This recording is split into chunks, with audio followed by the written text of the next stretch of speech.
Hi and welcome to Encore Radio. On today's episode of Encore Meets, we're backstage at Wicked with the very glamorous Nikki Bentley. Welcome. Thank you. So, take us back to the very beginning. When did your Elphaba story begin? Wow. So I've auditioned for the show 3 times. My first year was for when the first international tour went out, and got right down to the end. But then it was a thank you, but no thank you. Not your Elphaba yet. No, exactly. And then I came back the year after, and yeah, just went through the process, did some of the scenes, did some of the songs. I actually went in and did a bit of movement, because I think depending on what they're looking at you for, they kind of get you to do everything, so they can go, well, you fit that box, you fit that box. And yeah, never in a million years did I ever, I mean, if I'd have been given second cover and I'd played it once in my life, I would have been like, I can die happy. And yeah, and I got this phone call from my agent, and he was like, so, and the agents do this thing, right, where whenever you know when you're going to get a no and you know when you're going to get a yes. So they call you up and they go, hi Nikki, how are you? How's your day? And you go, I think this is going to be a good thing, because otherwise you just get straight to the point. And he went, yeah, and I was like, yeah, I'm fine. How are you? Kind of knowing that this was going to be the phone call. And he went, so they want you for standby for the tour. And I literally, and you kind of, sometimes you think, I'm going to think of this moment in my head of like how I would react. And I couldn't believe it. I just started crying, really ugly crying, as you do. Couldn't believe it. He was like, I'm just gonna go, and that was for standby. And I, like I said to you, second cover would have been, probably shouldn't say that, but would have been more than enough. Yeah. And so I couldn't believe it. So yeah, so I went on the tour for, I think it was 14 months we did. Started in Zurich. Casually. As you do, Zurich. Over Christmas, absolutely stunning, amazing. Drank so much hot chocolate and mulled wine, it was amazing. And then we came back in January to do the UK leg of the tour, which was amazing. I absolutely love touring, because and especially with the show this big as well, you get to do all the big theatres, so it's amazing. And then we finished that, and I thought, you know what? If it comes around, and you never know who's leaving, you never know what you're appropriate for, and it's always sometimes nice with a team like this to just kind of keep your face out there. So even just to go in and kind of keep it fresh. And I got a call and they were like, yep, we want to see you. I was like, okay, cool. You know what you're doing. You know the script. Just go in and do it. You've done the show. Had a raging chest infection. This was really funny actually, because when I auditioned for the tour, I had a chest infection the exact same time of year when I did it. So I was like, is this a good omen? I mean, maybe only now thinking of it. And yeah, just did the same thing again. I only had to do sort of 3 rounds, because obviously they'd known that I've done the show before. And yeah, went through the audition process again, which never gets easier. It's when you do that final round and you go in and there's like 15 people in the room, all of the producers, and you know all of them. And that's the funny thing. You go in and you don't know whether to be like, hi guys, like obviously we know who you are, and then you want to be professional as well and be like, no, I've got to go in, do a job and then go. So it's always a really funny one, I find. And I'm not one of these people that can go in and like crack a joke, because I will just make a fool of myself. So I kind of walk in and I'm like, oh, okay, sure. But anyway, yeah, and it's a long process, this one, because obviously they film your auditions and then they get sent over to America, which get sort of like the final approval. So you are looking at sort of like a good sort of 3-4 weeks before you get your answer. And again, when I say, I mean, it's one thing auditioning for like a cover or a standby, it's a whole different thing. One, for auditioning for it in the West End, and for the part itself. I thought, just no. It's nice to be considered, but there's absolutely not a chance in hell that this is going to happen.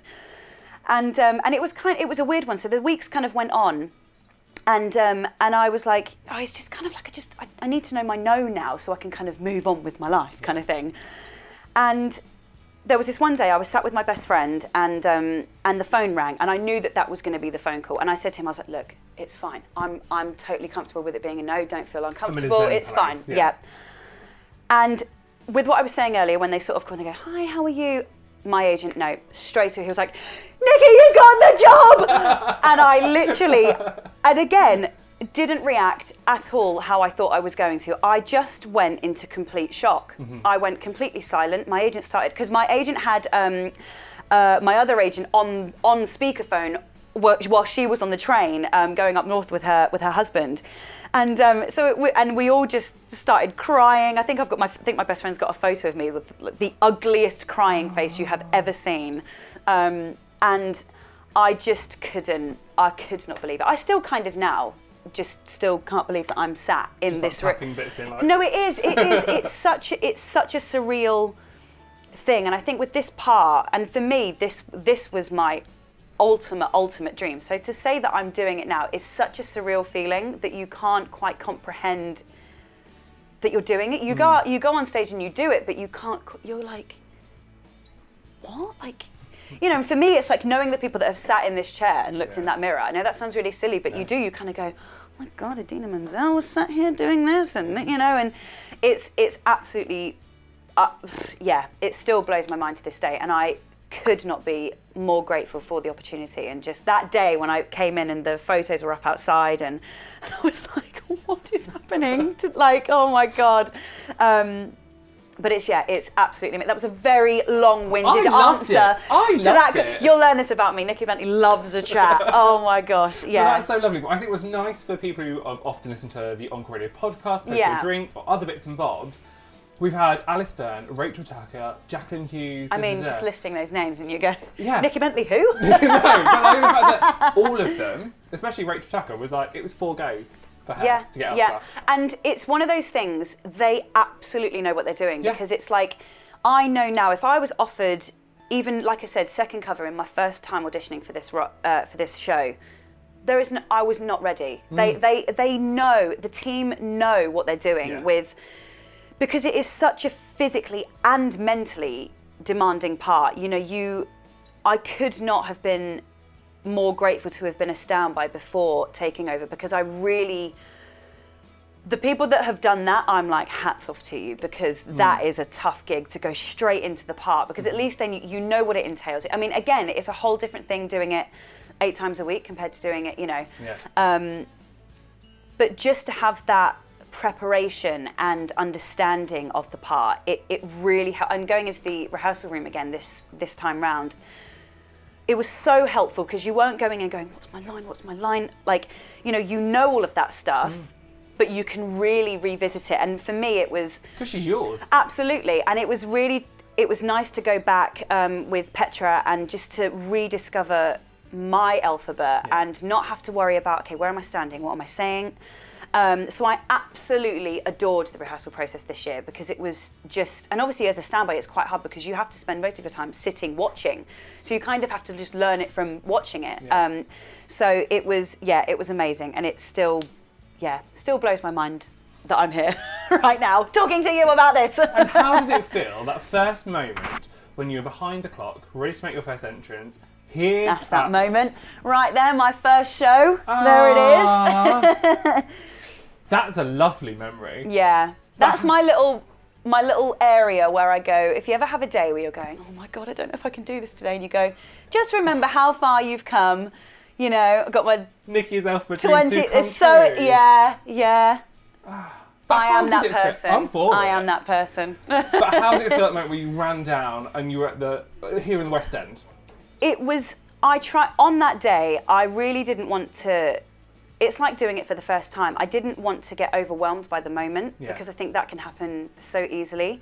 So I was quite chilled the whole day. I think, again, because you kind of say to yourself, you never thought this was remotely ever even a possibility. And 2, it's a moment you will never get back, like running out of those doors for the first time, you know, and you don't want anything to ruin that moment. So I kind of just, lots of deep breaths. And I just thought, you know you can do it, you know you can, but just go out there and enjoy it.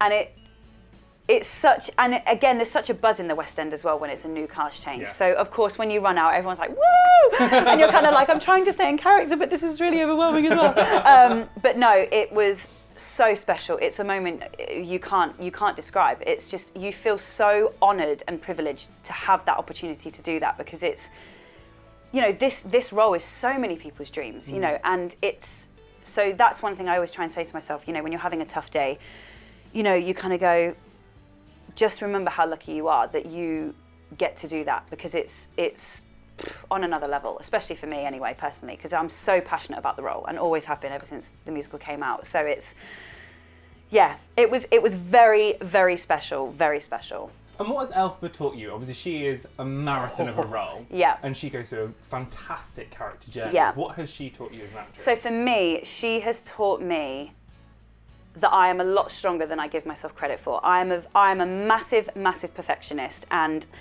I will always be the first person to come off and be like, oh no, I wasn't quite on that note, oh, I did that wrong. And other people are going, huh? Because most of the time, you know, people are worrying about their own show. They don't care, they don't, in the nicest way, they don't care about you know, but you go, oh, I didn't quite, you know, and I think that's an actor thing in general. We're so hard on ourselves, and I think, you know, and most actors are perfectionists, but you know, there are days when you come in and you go, this is scary. There's 2,000 people out there. I've got to sing all of these songs, you know, and it is scary. There are, you know, you'd be lying if you said that wasn't hard, you know, and also but that's also what makes her special. Yeah. Because she is so, you know, there's so many layers to her, and she has really taught, you know, sometimes you kind of think to yourself, well, what would Elphaba do? You know, think of the situation she's put herself in, and she really has taught me that I'm a lot stronger than I thought I was, and, you know, and always, you know, to fight for what you believe in, you know, and there were times when I would say, you know, sometimes you'd be a bit embarrassed to say that this was your dream role, because people are like, come on, you're having a laugh, right? Just because of how big it was, you know, and so you would end up sort of being like, oh, I'm not really going to say that. And, you know, but I never, as much as it was such a, it seemed so ludicrous, but I always knew, I was like, no, I really do feel there's something in here that I have to play that role. I do, and my life won't be complete until I do. And, you know, and that's what, you know, that's what she's about with the wizard. And, you know, she, even when everyone's saying, no, you know, and she just keeps going. And so my biggest thing, I think, is the strength of her, and the strength that she shows me, that I am a lot stronger than I give myself credit for. And I think anyone that's played this part, it will probably say the same thing. I think I've even heard Alice say the same thing, you know.